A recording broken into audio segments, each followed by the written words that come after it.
Social মিডিয়াতে দেশ বিরোধী পোস্ট করার অপরাধে পুরুলিয়ায় গ্রেপ্তার এক যুবক।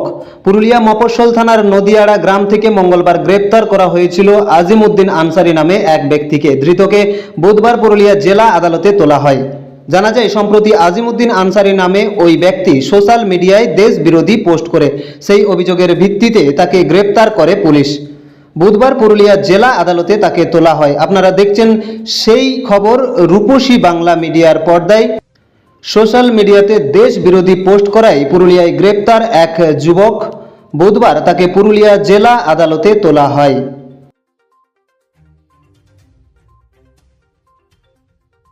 পুরা ব্লকের লধুরকা গ্রামের অদূরে অবস্থিত দৌলত পাবলিক স্কুলের দখলে থাকা বেশ কিছু জমি নিয়ে শুরু হয়েছে আইনি জটিলতা।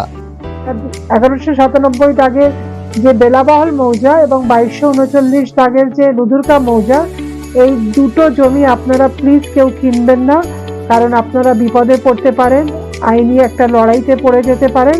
জমিটা একদম ডিসপিউটেড, ফলে একটু সাবধানে থাকবেন।